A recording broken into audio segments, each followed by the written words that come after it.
सदर ट्रंप बार बार ये दावा करते हैं कि हमने फ़िज़ाई बर्तरी हासिल कर दी है और ईरान की फ़िज़ाओं पर हमारा कंट्रोल है। साथ वो बहरिया की तबाही की बात भी करते हैं, मिसाइल सिस्टम्स को तबाह करने का दावा भी करते हैं। लेकिन बड़ी खौफनाक वक्त चल रहा है अमेरिका के लिए। 2 लड़ाका तैयारे, 2 मिसाइल, 3 ड्रोन्स। ईरान मुसलसल जो है वो साबित कर रहा है कि सदर ट्रंप के जो दावे हैं वो गलत हैं। तो ये सदर ट्रंप जो हैं ये क्या कोई ट्रिक खेलने की कोशिश करते हैं जब इस तरह की बातें करते हैं? देखें, आई डोंट थिंक ये ट्रिक्स हैं उनकी। आई थिंक दो चीजें हो सकती हैं। एक, उनका जो प्रेशर उनके ऊपर आया हुआ है दोनों तरफ से, उनके आवाम की तरफ से और एपैक लॉबी और जो एडल्स की लॉबी जिससे $250 मिलियन लिए। आई थिंक ये उस प्रेशर का नतीजा है उनके बयानात। फिर उसके ऊपर पीआर काम करती है, कहती है नई स्ट्रैटेजी है या जो भी है, क्योंकि वो बंदा किसी भी वक्त कुछ भी वो जो है वो बोल सकते हैं। और सऊदी अरब के लिए भी उन्होंने इस तरीके से मोहम्मद बिन सलमान के लिए इतने नाजेबा अल्फाज यूज किए। तो एक वजह ये हो सकती है। दूसरी वजह जो कि वाकई में मुझे लगता है कि हाँ ये भी पॉसिबिलिटी है, और वो ये है कि ऑयल प्राइसेस को कंट्रोल करने की कोशिश की जा रही है ट्रम्प की तरफ से, और स्टेटमेंट जो है वो दिए जा रहे हैं ताकि किसी तरीके से मार्केट्स के अंदर स्टेबिलिटी आए। लेकिन आप देख रही हैं कि मार्केट ने भरोसा करना छोड़ दिया है। उनकी अपनी मार्केट्स ने उनके अपने स्टेटमेंट्स के ऊपर कोई भी भरोसा करना छोड़ दिया है, क्योंकि इनके स्टेटमेंट देने के बाद $6 जो है वो बैरल बढ़ा, और हमने देखा कि क्रिप्टो मार्केट पे उसके ऊपर इफेक्ट आया।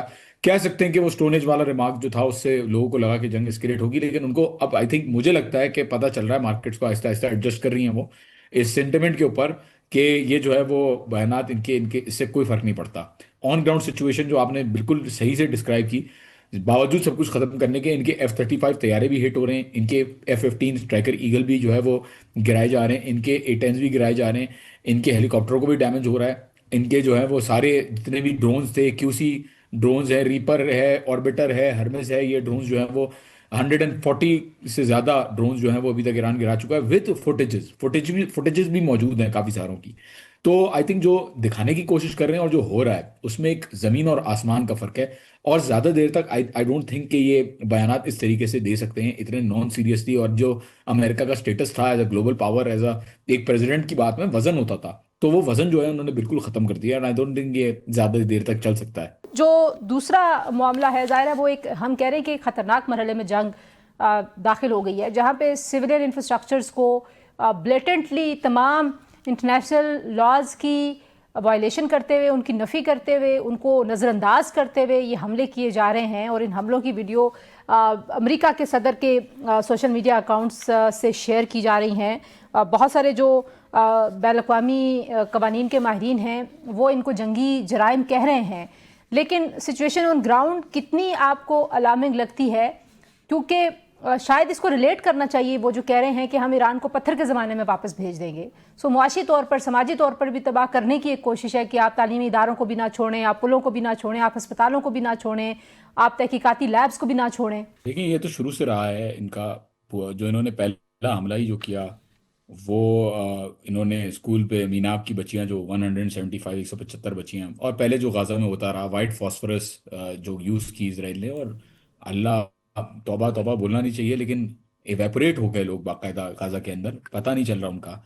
तो जो बर्बरियत वो करते हैं वो तो ऑलरेडी सबको पता है कि वो किसी भी इंटरनेशनल नॉर्म्स या लॉज के जो है वो लॉज के दायरे में नहीं होती, वो बिल्कुल उसके बाहर होती है। और शुरू से आपने ईरान के अंदर भी देखा, हॉस्पिटल्स को टारगेट किया गया, यूनिवर्सिटीज को टारगेट किया गया, पावर प्लांट्स को टारगेट किया गया, बुशहर के अंदर डिसैलिनेशन प्लांट को हिट किया गया। तो it has not started right now, it has been going on, ये पहले से चल रहा है ये मामला। और बिल्कुल आपकी बात सही है कि कोशिश यही है कि किसी तरीके से पूरी आवाम को एक कलेक्टिव पनिशमेंट दी जाए for supporting there government and for supporting the Islamic system that exist here. अभी जो इसके अंदर रियलिटीज ऑन ग्राउंड नजर आ रही है वो ये नजर आ रही है कि ये नहीं कर पा रहे।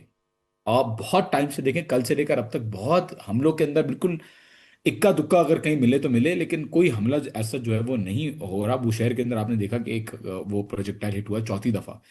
तो ये कोशिश जरूर की जा रही है कि ऐसा कर सके, लेकिन ईरान का जो जवाब है वो इतना खतरनाक आ रहा है इस वक्त कि 94th वेव भी आई, 95th वेव भी आई। 95th वेव के अंदर इनकी जो US आर्मी की बोबियान आइलैंड के ऊपर जो हिमान मिसाइल्स थी उनको खत्म किया गया। एक पेट्रियट की बैटरी जो है वो नॉर्दर्न बहरीन के अंदर खत्म की गई। MLRS रॉकेट आर्टिलरी क्रूज जो है उनको निशाना बनाया गया इन दोस्त ममालिक के अंदर। असेंबली पॉइंट्स जो थे US कमांडर्स के और एडवाइजर्स के सालिबनी एरिया के अंदर, US के अंदर, उनको जो है वो टारगेट किया गया। और ओरेकल जो कंपनी है जो बाकायदा पार्टिसिपेट करती है आर्टिफिशियल इंटेलिजेंस में, टारगेटिंग में सपोर्ट करती है इसराइल को और अमेरिका को जी। कि वो टारगेट कर सकें, उनको उनके सेंटर्स को जो है वो निशाना बनाया गया। तो जिस तरीके से वेव्स चल रही हैं, बावजूद इसके कि नेवी भी खत्म हो गए, अब देखिए नेवी भी इन्वॉल्व है इन हमलों में। ये जो अटैक्स किए हैं ये वेव 95 में, ये प्रेडोमिनेटली नेवी ने किए हैं। जो जो अरब ममालिक के अंदर जो जो बेसिस हैं और जो एसेट्स हैं उनके ऊपर जो हमले हुए हैं वो नेवी ने किए हैं। तो रियलिटीज ऑन ग्राउंड ये है कि बावजूद उनके स्टेटमेंट्स के कि सब कुछ खत्म हो गया है, यहाँ पे ये नजर आ रहा है कि बिल्कुल डाउट, नो डाउट, यहाँ पे नुकसान बहुत हुआ है, रेजिडेंशियल एरियाज पे नुकसान हुआ है, लेकिन इससे कोई फायदा नहीं हुआ।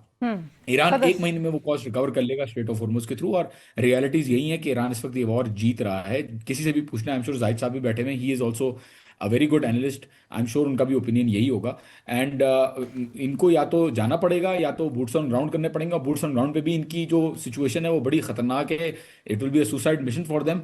तो ज्यादा ऑप्शन मुझे नजर नहीं आ रहे। आज ईरान के वज़ीर ख़ारजा ने पाकिस्तान के हवाले से जो कुछ मगरबी मीडिया कोट कर रहा था उसकी उन्होंने वजाहत किया, और इसहाक डार साहब ने, हमारे जो वज़ीर ख़ारजा हैं और डिप्टी प्राइम मिनिस्टर, उन्होंने उनका शुक्रिया भी अदा किया है। आपको लगता है ईरान में बैठ के सिचुएशन को और हालात को और पब्लिक के सेंटिमेंट को देखते हुए आपको ये नज़र आता है कि मुज़ाकरात की तरफ चीज़ें जा सकती हैं, गिवन द सर्कमस्टांसेस इस वक्त जिस तरह के हमले हो रहे हैं, गिवन द थ्रेट ऑफ कि शायद जोहरी तनसीबात जो हैं उन पे भी हमला किया जा सकता है, इस जंग को एटमी शक्ल भी मिल सकती है? देखिए, मुझे नहीं लगता कि मुज़ाकरात अभी हो सकते हैं। ये बिल्कुल आई थिंक टाइम चला गया मुज़ाकरात का। और मैं पहले से कह रहा हूँ कि देखिए मुज़ाकरात नहीं हो रहे, अब क्लैरिफाई कर दिया कि मुज़ाकरात नहीं हो रहे अमेरिका के साथ। पाकिस्तान के साथ बहरहाल मैसेजेस एक्सचेंज हुए हैं अमेरिका के साथ, डेफिनेटली पाकिस्तान ने बहुत अच्छा काम किया, और आरआरची साहब ने भी उसको अभी ट्वीट के जरिए कंफर्म कर दिया है। देखें, जो दूसरी चीज़ें, आई डोंट थिंक कि अभी जो चल रहा है मामला, इसके ऊपर कोई भी एक्सपेक्टेशन, आई थिंक बेवकूफ़ी होगी ईरान अगर भरोसा करेगा अमेरिका के ऊपर इन सर्कमस्टांसेस के अंदर। यस, ऑब्वियसली टेबल टॉक्स होती हैं, बातचीत होती है, लेकिन वो तब होती है जब सामने वाली साइड से कोई ना कोई सर्टेनिटी या कोई ना कोई फ्लेक्सिबिलिटी नजर आ रही होती है। तो जब तक यूनाइटेड स्टेट्स यहाँ पे एक्शनेबल कोई चीज़ नहीं करता, बेस खाली करना शुरू नहीं करता, तब तक मुझे नहीं लगता कि किसी भी तरीके की टेबल टॉक होगी या किसी भी तरीके की बातचीत तो होगी। ये जो 48 घंटे का सीज फायर था, क्योंकि जॉन सब 48 घंटे के सीज फायर की पेशकश को क्यों मुस्तरद किया गया ईरान की तरफ से? इसीलिए मुस्तरद किया गया क्योंकि किसी भी बात पे भरोसा नहीं है ईरान को। और ये जो जाहिर सी बात है, क्यों करे सीज फायर? ईरान कहता है आप जब दिल चाहेंगे जंग करें, आप जब दिल चाहें रोकें। ऐसा तो नहीं हो सकता। ईरान अपने आप को समझ रहा है कि वो जंग जीत रहा है और वो कॉस्ट बेयर करने के लिए तैयार है। और यहाँ पे लोगों का सेंटिमेंट, अगर मैं आपको बताऊं, लोगों का सेंटिमेंट तो अवाम का सेंटिमेंट हुकूमत से भी ज्यादा खतरनाक है। इनफैक्ट पुशबैक आ रहा है, मैंने देखी है वो वह जगहें, लोग खड़े हो गए हैं कि भाई न्यूक्लियर वेपन आप बनाएं। लोग खड़े हो गए हैं कि या तो इनको आप खत्म करें या तो खुद खत्म हो जाए, आपने कॉम्प्रोमाइज नहीं करना। गवर्नमेंट तो फिर भी थोड़ा बहुत आप देख रहे हैं कि सॉफ्ट टोन में बात कर रही है। अवाम बहुत खतरनाक फेज में है इस वक्त। आयतुल्लाह खामनाई को जो शहीद किया है, it is not a small thing, ये बहुत बहुत बड़ी बात है। ये गैब इमाम की जो शिया मजहब के अंदर गैब इमाम की जो रिप्रेजेंटेशन होती है, वो जाहिर जो है नुमाइंदे के थ्रू होती है, और वो नुमाइंदा आयतुल्लाह खामनाई थे लोगों की नज़र में। तो मेरे ख्याल में तो बहुत ज़्यादा यहाँ पे आवाम के अंदर प्रेशर है। मुझे नहीं लगता कि किसी तरीके से जो है वो नेगोशिएशन होगी तब तक जब तक कोई प्रैक्टिकल स्टेप्स ना नजर आए।